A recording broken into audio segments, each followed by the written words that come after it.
This happened to me during a work trip last year. I arrived at the hotel and got the key for the room my company had paid for.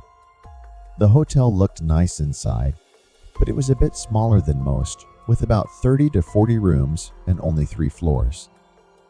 My room was on the top floor, so I took the elevator up and walked down the hallway. I put my bags by the door and reached into my pocket for the key.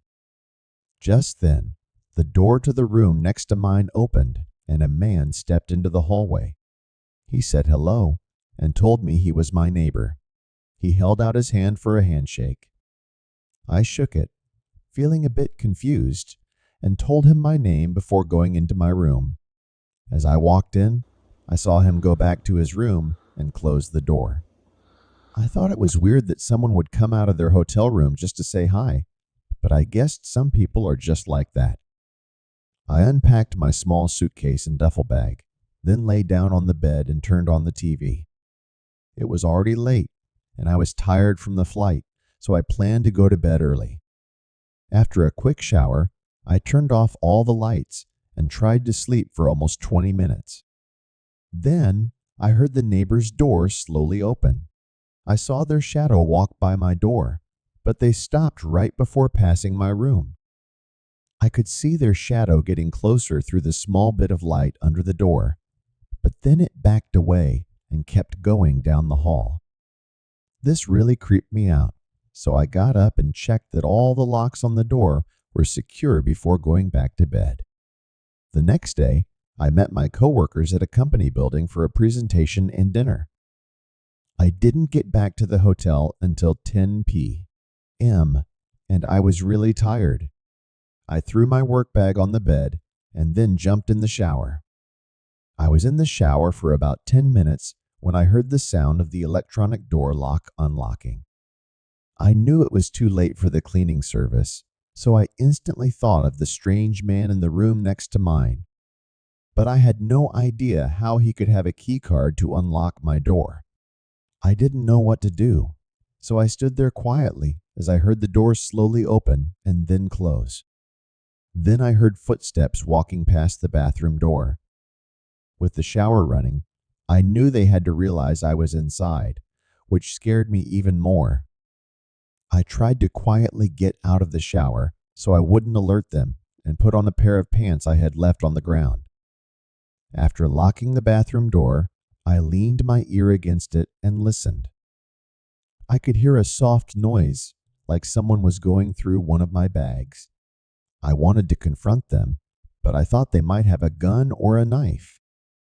In that moment, I felt helpless and frozen in fear. I had no idea what this guy wanted, but soon the room went silent.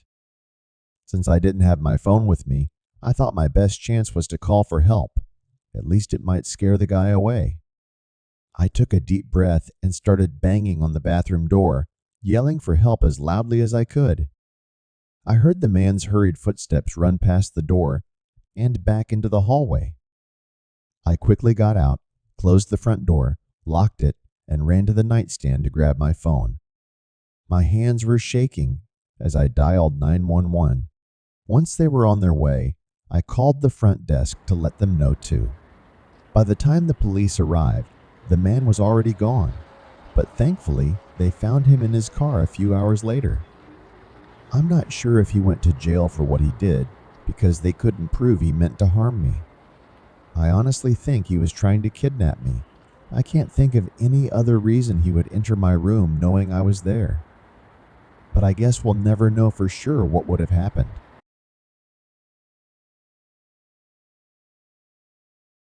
I was a security guard at a big hotel in Las Vegas when I was in my late 20s. It paid more than other jobs I could get. But the worst part was the schedule and the people working there. The hotel didn't have enough staff, so I had to work at different times like morning, evening, or even overnight. It was hard to get good sleep, but I stayed because I liked the money. One night, I was working a late shift and talking with 2 of my coworkers at the front desk. It was around 11 p.m., and my shift ended at midnight, so we were just chatting. Suddenly, the phone on the desk rang. It was a call from one of the hotel rooms. I answered and asked how I could help. A man on the phone said something was happening in a room down the hall, and he sounded worried. I asked him what he meant, and he quickly told me to come up fast because he was really scared. I looked at the room number on the phone and told the caller I would send security right away, but I really meant I was going myself. After I hung up, I quickly told my coworkers about the strange call and went to the elevators. I headed to the floor where the caller's room was. As I walked down the hallway, it was super quiet, which felt a bit creepy.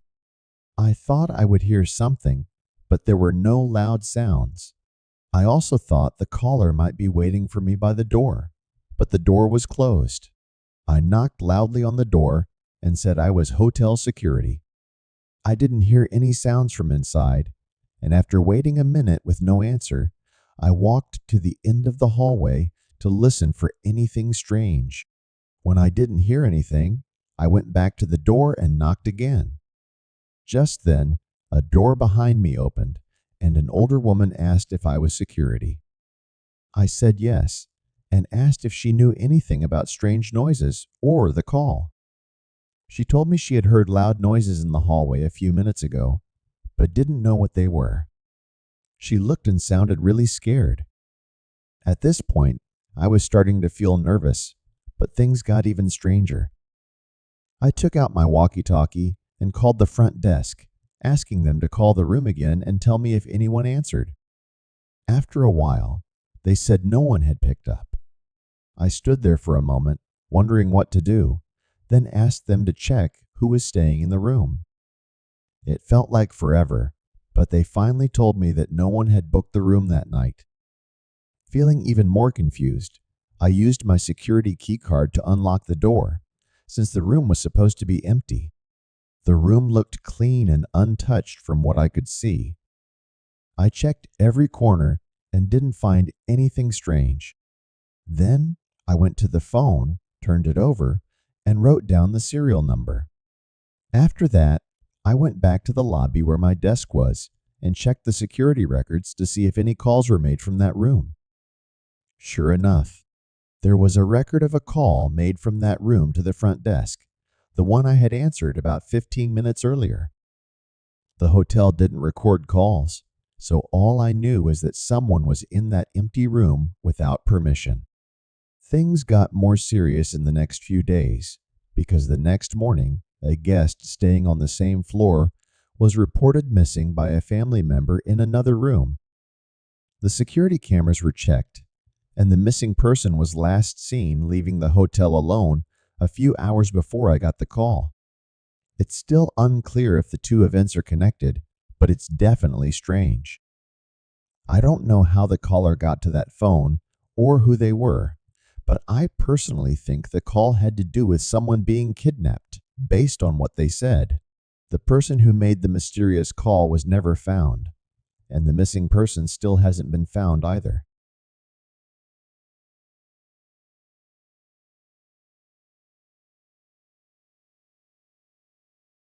My family took a vacation to a different hotel or resort every summer. It was always me, my wife, and our two little boys.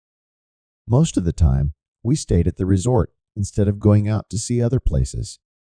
This helped save money since we didn't need to rent a car, and it was nice to relax at a good place and escape from everyday life. When we arrived in the morning, we all unpacked, and the kids wanted to go to the water park right away.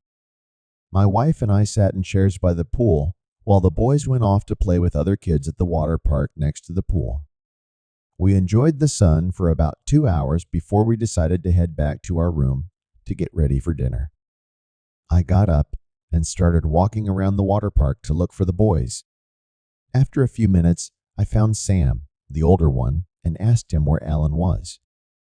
I changed their names for privacy reasons. Sam said Alan was playing with another kid on the other side of the park. I told Sam we were leaving and asked him to run back to Mom while I went to find Alan. I searched the area for about 10 minutes and started to get nervous when I finally saw him.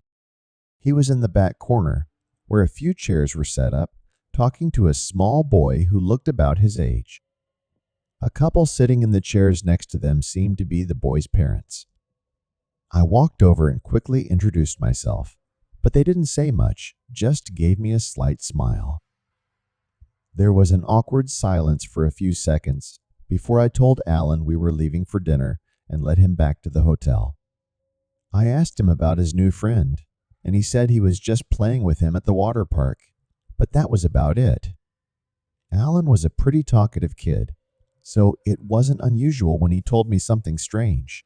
He said the boy had introduced him to his parents, who then invited him to dinner that night. I thought it was really odd that someone would invite a young boy to dinner without even talking to his parents first. As soon as we got to our room, I told my wife about it, and she was just as worried. We decided to grab a quick dinner and return to the hotel around 5. The kids both seemed pretty tired, so we were ready to relax for the rest of the night. We got in the elevator and went up to our floor, but when the doors opened, I saw Alan's new friend and his mother standing there as if they had been waiting for the elevator to go down. As soon as we got out, the mother smiled at me briefly and asked if Alan could join them for dinner that night. I quickly glanced at my wife, who looked just as confused and worried as I was, then turned back to the lady. "We already had dinner tonight, but maybe we can figure something out for tomorrow," I said. Her smile faded, and she turned and walked down the opposite hallway, probably to their room. I knew both my wife and I felt the same way, that they had been creepily waiting for us by the elevator just to ask about dinner. When we got inside our room, we pulled Alan aside and firmly told him not to go near that family without one of us with him. He looked a bit upset about it, but he agreed. I also took Sam aside separately to make sure he understood the situation and that I wanted him to look after his little brother whenever we weren't around. We all took turns showering and then relaxed on the bed and couch for the rest of the night. I was pretty annoyed at how the vacation was going, already feeling stressed about my child's safety, but I told myself it would be better tomorrow. Eventually, we all got ready for bed and turned off the lights. There were 2 beds in the room, one for my wife and me, and the other for the 2 boys to share. A few hours into the night, I was suddenly shaken awake. I sat up quickly, still feeling tense, and saw Sam next to me, shaking my arm. "You okay, bud?" I asked. Sam whispered that Alan was talking to someone at the door. I instantly jumped out of bed and rushed to the front door. From the quick look I got before yelling at him, I saw that Alan was trying to unlock the door, and I could hear a soft voice on the other side. I ran toward him, shouting for him to back away from the door. Alan jumped back, scared by how loud I was. I slammed against the door just as I heard footsteps running down the hall. I finished unlocking the door and swung it open. I knew I should have stayed in the room and called for help, but in my anger, all I wanted was to confront the creep. In the hallway, I caught a quick glimpse of a man turning the corner down the hall toward the elevators. I tried to catch up, but once I turned the corner, there was no sign of him. He wouldn't have had time to take the elevator, so I knew he was still on our floor. After searching the area for a few minutes, I ran back to our room, where my wife was already awake from all the noise. I told her to lock the door while I went to the front desk to tell them what happened. By the time I got to the lobby, my adrenaline was starting to wear off, and I was trying to calm down to explain what had happened. A young woman was at the counter when I arrived, and I could tell she had never dealt with a situation like this before. She called a security guard over to talk to me, along with her manager. After a few minutes of discussion, it was clear there wasn't much they could do. They didn't have any security cameras in the hallways, only at the entrances and exits. I had no proof or description of the man at the door or his connection to the parents who asked about dinner. I thought he might be the father of the other boy, but even though I felt sure about the creepy parents' intentions, I couldn't prove it. In the end, the best they could offer was a refund for our remaining days, which meant we had to move to a different resort 30 minutes away. As a parent, it's an awful feeling to know there was someone likely trying to kidnap your child, and yet there's nothing anyone can do about it. I hate the thought that those creepy parents could still be out there trying to lure innocent children into some twisted trap. They deserve to be in prison. I hope that by sharing this experience, I can inform other parents about the real dangers out there and help protect their children from these horrible people.